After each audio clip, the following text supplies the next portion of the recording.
The Hedgeless Horseman here. It's May 19th, 2022. I thought I'd just talk a bit about what my long term goal has been, and what strategy I think is the most sound in a way. I mean, first of all, investing is one of few, I wouldn't say professions, but well, I guess you can say professions that you actually can become better at throughout your entire life. I mean, if you were a professional athlete, you have a physical peak period somewhere around 18 to 30, and after that it gets increasingly harder because your body is getting older. In investing, I mean, you can become better and better and better throughout your entire life, and it just stacks and stacks. The more you learn, the more you know, the more you've seen, the more situations you've seen, the more experiences you have, etc. So that's one thing that you can actually be better at when you're like 80 than when you were 25. And obviously, the way compounding works, it means that, I mean, time is a very important factor. So you would want to be as good as possible, as fast as possible, because it's better to, let's say, the implications of it, if you have 10 years where you're averaging 9%, you read some stuff here and there, and you basically your results were in line with an index. But if you up that to 12% per year, that will have massive implications in the future, or especially over decades, etc. So obviously you would want to learn as much as possible, as quickly as possible, because that's gonna add up in an immense way, just from a adding on a few percent on your annual expected return, your let's say compound annual growth rate.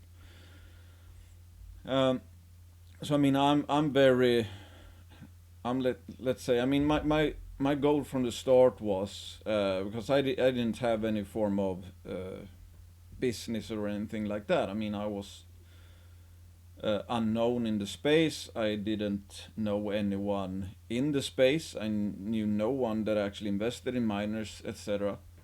But my goal was to become the best investor I could possibly be, and then, let's say, see what happens. I mean, in worst case, you'll become a great investor, hopefully.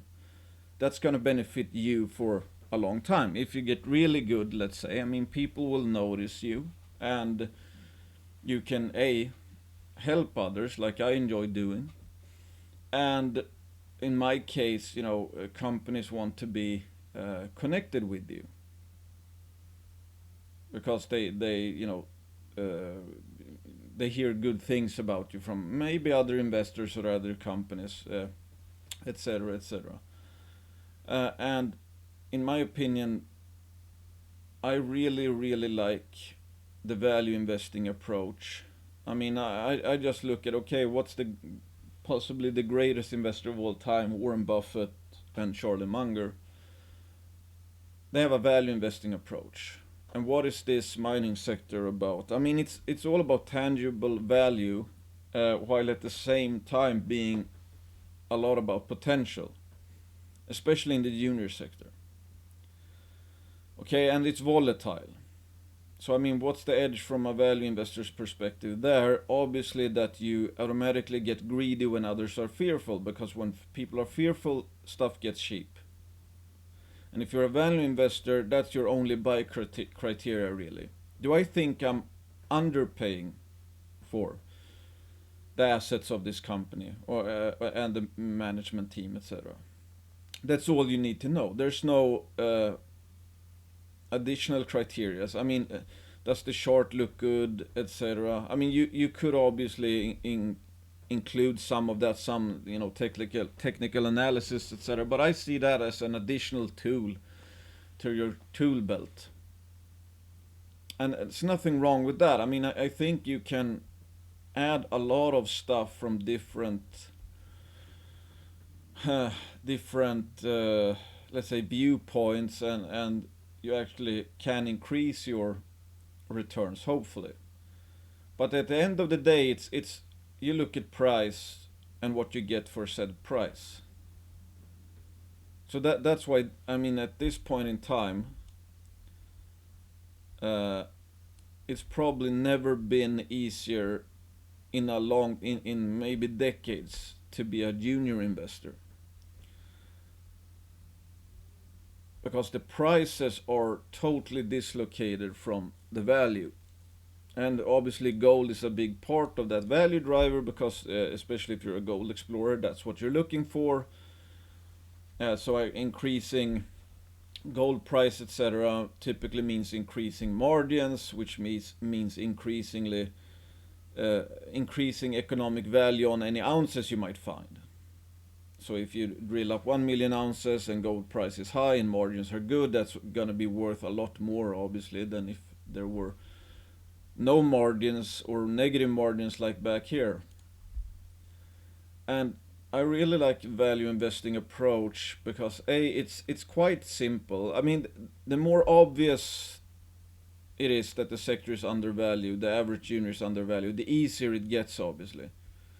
Because when sentiment is high and prices are fairly high or have run up a bit, I mean, then it's a bit tricky. It's like, am I overpaying for this company or not? On a longer time frame perspective, at least. It's like, yeah, okay, I'm paying, let's say, $40 per ounce.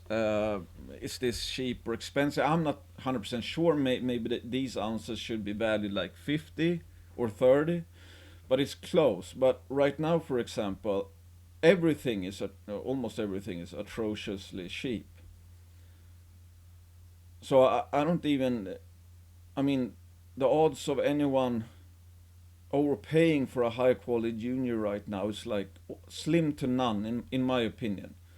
So it's a very easy time right now for a value investor who doesn't let other people's emotions and the fear prone out there interfere. But most people are not, even though they say they're investors, they're not really investors. I mean, people are scared shitless out there right now. We've seen panic selling because the markets are crashing, so people sell everything. Obviously, that's nothing to do with value investing, because in that case, they would obviously be buying, not selling. But it's, I mean, like for the last, well, going back to here at least, I mean, that's what, February 2021. It's just become increasingly easier for a value investor.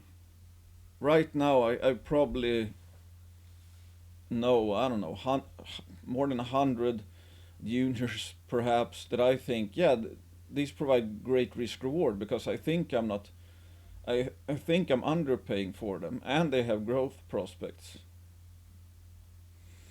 So it's like, it's never been easier for me. I mean, I haven't been close to selling anything in a long time, really. Sure, I can reshuffle, etc., between positions, but I just enjoy this way, because if I also think longer term, if you are, I mean, most people are attracted to the idea of being a day trader. They see cool pictures of people sitting with 6 screens, and there's charts and tickers just rattling off, changing every minute, etc. But if you think about it, it's like, okay, let's say you choose to become a day trader. You can't really have any time off. If you're not actively trading and paying attention to price all the time and putting stop losses and watching every short pattern, etc., you're not making any money. It's like poker. The only way you're making money from poker is to be sitting at the table and making good, on average, good decisions all the time, every second of every hand, every street of every hand. But if you're a value investor and your time frame for some of these cases might be like 1, 2, 3 years, I mean, literally, you do your due diligence, you buy, and then you just wait until the case plays out, or the case changes, or price gets above where you think the future expected returns on a 1, 2 year basis has gone low enough. I mean, that's pretty simple in my opinion. It's like,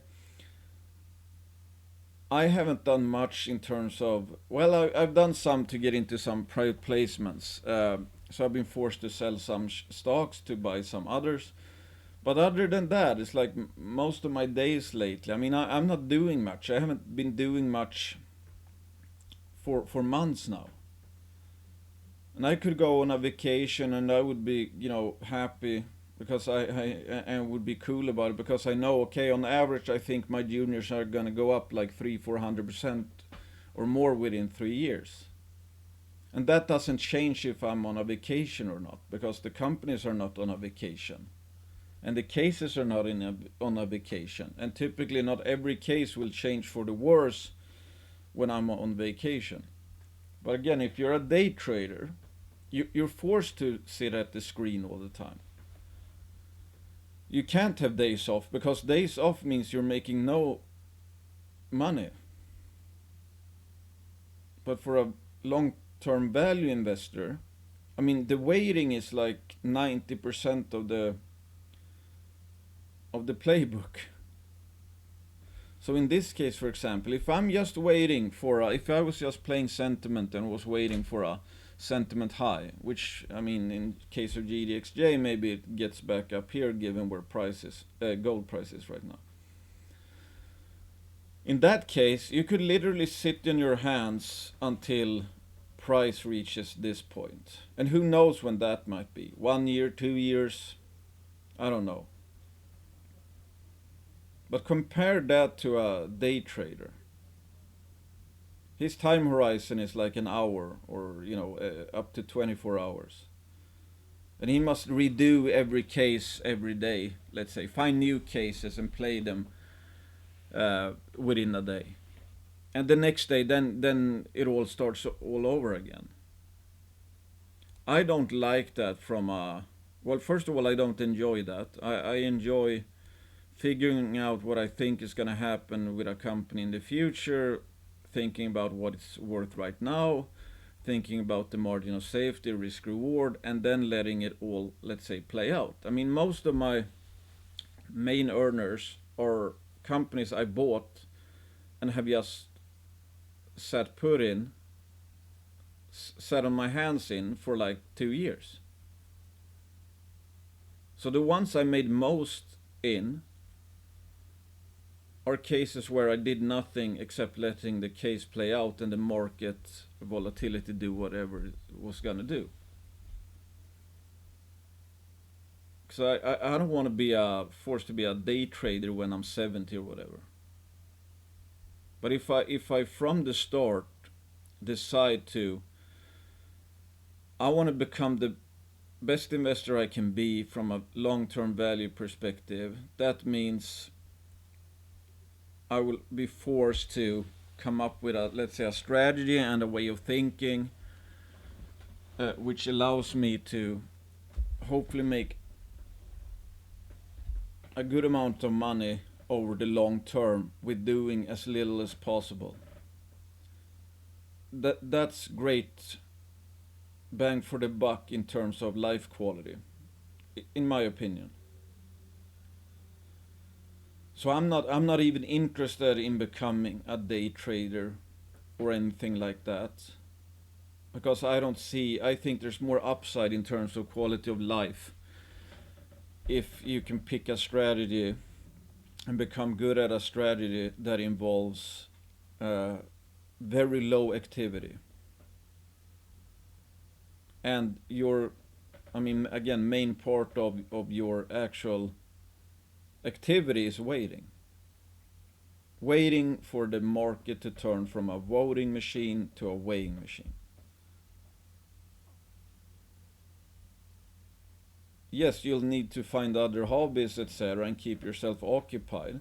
But that's what I like, and obviously that also, in my case, since this is a very volatile sector, that also means that you'll have very large drawdowns for extended periods of time, which is not something for everyone, because obviously every trader, for example, they assume, or the goal is to make money on everything right away.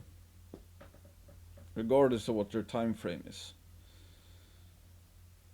It's like for me, I have no idea if I'm gonna have a larger paper loss soon or a smaller paper loss from this period in time soon. I just know that one day we're gonna get to this point again. Sentiment is gonna reach a sentiment high again. And that's what I'm preparing for. So I'm sowing right now, planting seeds that I will just wait and wait until they grow up.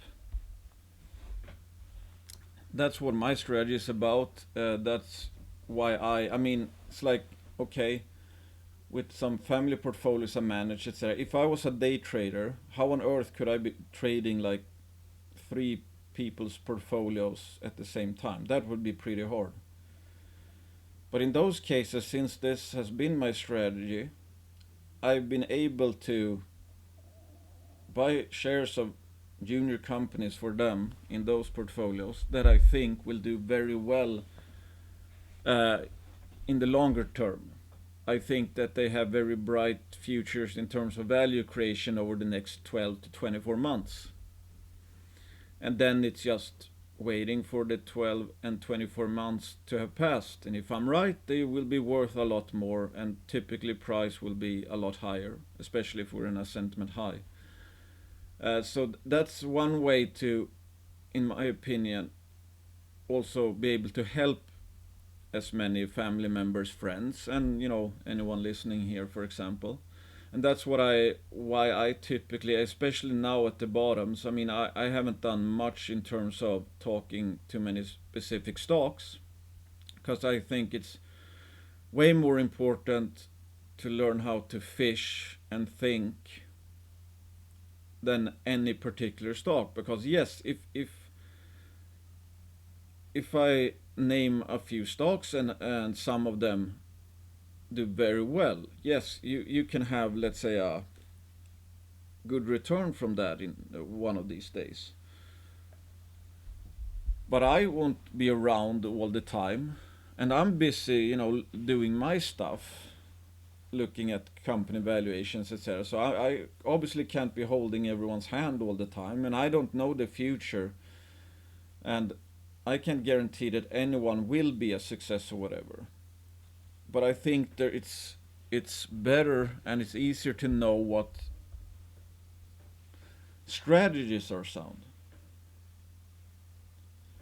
And again, if you're a value investor, if you're going down the route of becoming a value investor, and you maybe think like me that I want to create a strategy that allows me to get hopefully very good returns with very low activity, so I can enjoy life, so I can go on vacations, so I can take a trip to, I don't know, Australia for a month, and not even look too much in the portfolio, because I mean the cases you own are 12 to 24 month cases. So as long as you hold an undervalued stock and that's your strategy, that means you're theoretically you're making money every day you keep holding something that's undervalued, because the expected future returns are positive. And it doesn't matter if you're on vacation, or if you're in a sauna, or if you're sitting at the screen or whatever. That doesn't change anything for the company's fundamentals. So yeah, that's what makes a lot of sense to me.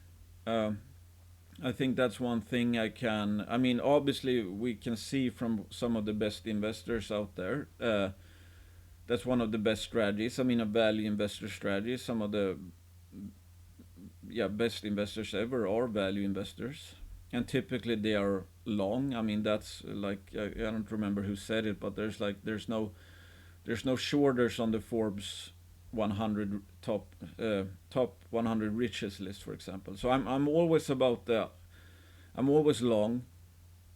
I don't try to short anything, because obviously a company can only go to zero, down 100%, but it can go up hundreds of percent. So I'm all about playing to win.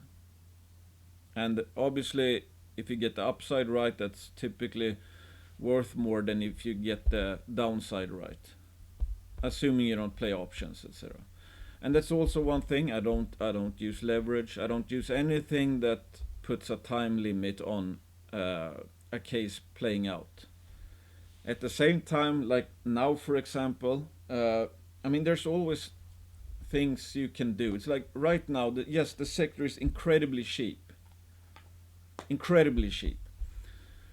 So what better, or at what time would private placements with warrants have a higher expected return?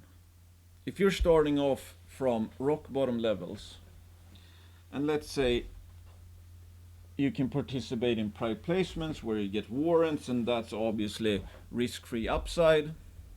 And if you're starting off from a very low valuation, that means the stock has more upside potential, which means that the as warrants, etc., have more upside potential.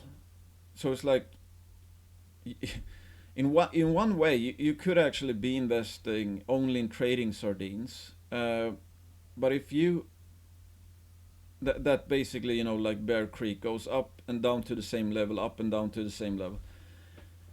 But if you, in those cases, were able to invest via private placements with warrants at the bottoms, you would have an asymmetrical return curve anyway, because when you reach a high, let's say you can cash in on your warrants.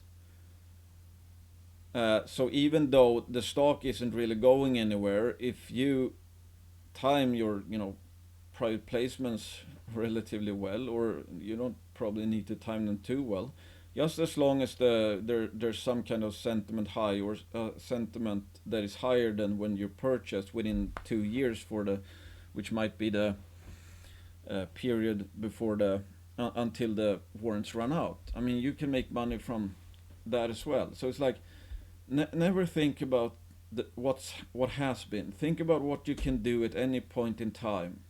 Typically, when everything is cheap, that means holding and buying, obviously.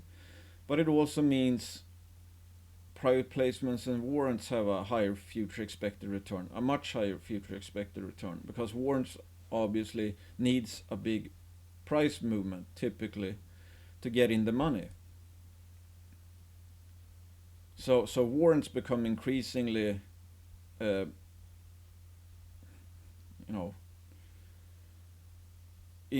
increasingly attractive the cheaper something gets as well, and that's risk-free upside. So there's a bunch of, I mean, even if you kind of blown out your portfolio in, if you bought here and you're sitting here, it's like, even if you're down, I don't know, 60%, whatever. I mean, if you would participate in a, diversify, participate in a bunch of private placements in let's say juniors that are most bombed out. I mean, you have no idea how much money you could make when the next sentiment high comes. And you get, let's say you buy now and you have a 2-year warrant period. You get 2 years, 2 years that price can go up, and you'll have more risk-free upside banked. So again, it's like I've been saying, it's like winning is not an event, that's what you do every day. And we have to adapt. I mean, again, I have no idea. Some stocks might go up, some stocks might go down, some stocks might be neutral for, in the coming months, etc. But these are all opportunities. Maybe they started off as same level of cheapness, but then they diverge a lot. So you basically take advantage of what the market gives you, what Mr. Market gives you. Maybe it's way depressed in one stock, too depressed in one stock, and a bit too, I don't know, positive on another stock. Then you can, reshuffle, etc. So it's like, I don't try to guess what the market is gonna do tomorrow, next week, or next month, or even next year, really. But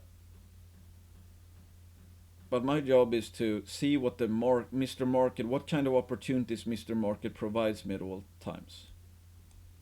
And maybe this stock here, maybe it's doing a private placement, and the price of the stock has gone down because people were front running the private placement. Maybe I sell this one, buy this one, and I get warrants for a 2-year period that allows me to make risk-free returns, as long as if price just gets over this level here within 2 years.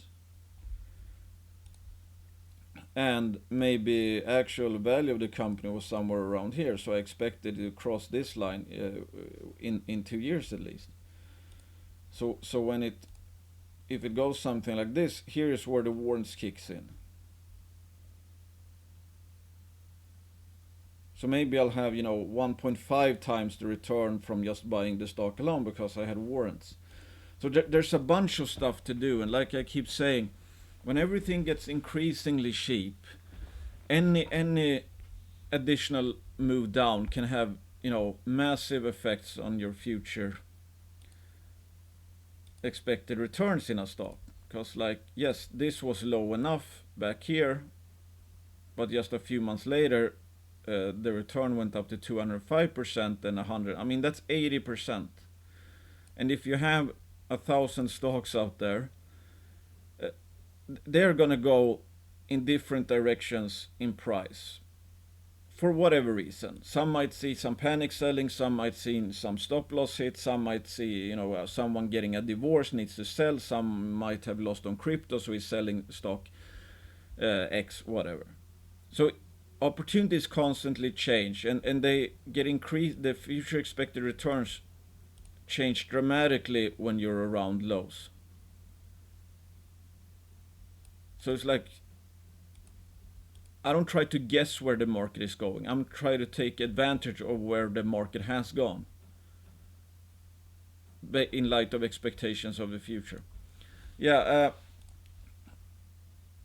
I hope you got something out of that. Yeah, so basically it's like, I enjoy being a value investor. I think that's the best risk reward, especially in a volatile sector, because right now, I mean, if you're a trader, what is this environment easier or worse than we were up here? I don't know. Maybe it's actually harder right now because it's so volatile. But if you're a value investor, this is like stealing candy from a baby, because your only criteria is to buy when it's cheap and wait until it's not cheap. So right now it's incredibly easy for a value investor to buy something that is undervalued and has a positive expected future return. But if you're a trader, who knows? I mean, a Head and Shoulders bottom here might, look the same, etc., and have the same expected future returns like up here.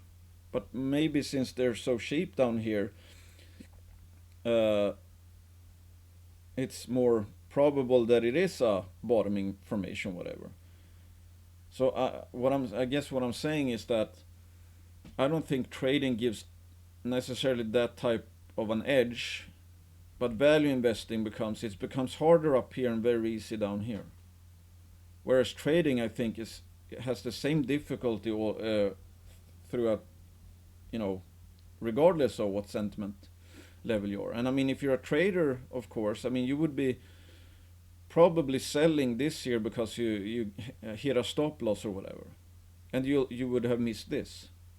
But if you're a value investor, you don't even care about it going down. You're just buying more and more, and then it goes up a lot. So you'll typically, I guess, never catch a bottom, and a crashing market is probably very hard for a trader because you don't want to catch falling knives. Whereas I like to catch falling knives, even though it's gonna hurt for a period of time. But I'm gonna typically get in at the lows as well. Yeah, just some thoughts. Thanks for listening. Bye.